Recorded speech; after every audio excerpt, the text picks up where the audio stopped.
Let's play Bitoku. Bitoku is a fantastical dice placement game designed by German Milan, published by Devir games.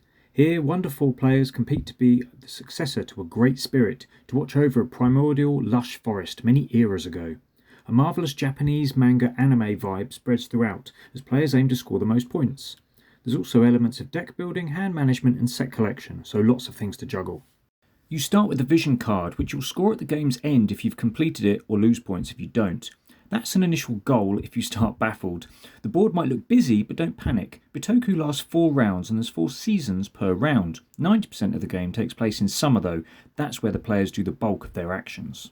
Players start with a basic deck of the same 5 yokai cards. Spring means shuffle, draw 4 but keep 3. This is your hand for summer. Players take turns in summer playing one of 3 actions. One option is playing a yokai card from their hand. It sits on your player board, unlocking the die to the right of it. Then you carry out the action on the card.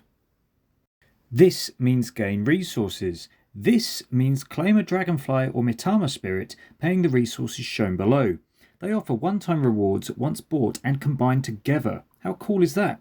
This means claim a building or crystal, again paying the resources here or here.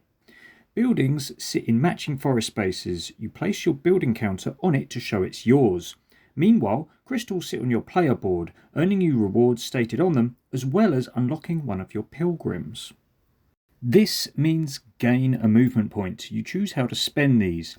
Placing and then moving an unlocked pilgrim along a path of wisdom can score you points according to where the pilgrim terminates. Or you can move your spirit along your own Bitoku path, providing you've bought Bitoku cards.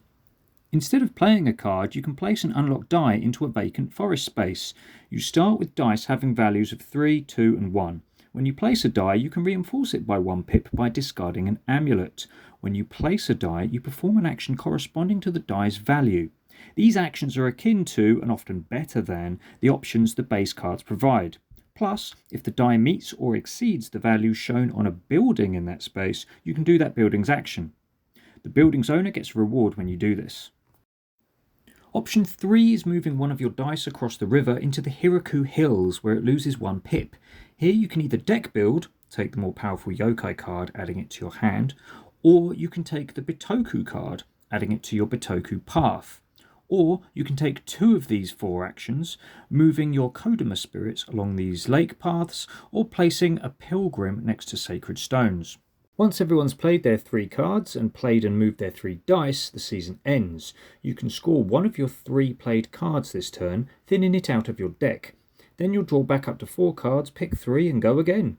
At the end of the final round, you'll score a range of endgame points. You score according to the range of Bitoku cards in your path. Kodamas in 1st, 2nd and 3rd score along each lake path. Pilgrims sat next to sacred stones score points in accordance to the stone. You'll score vision cards, plus all the building and pilgrim spaces you unlocked on your player board. Phew! A lot going on, but when you boil it down, Bitoku is all about playing action cards and dice placement. Will you do enough to become the next great spirit? And that's how you play Bitoku.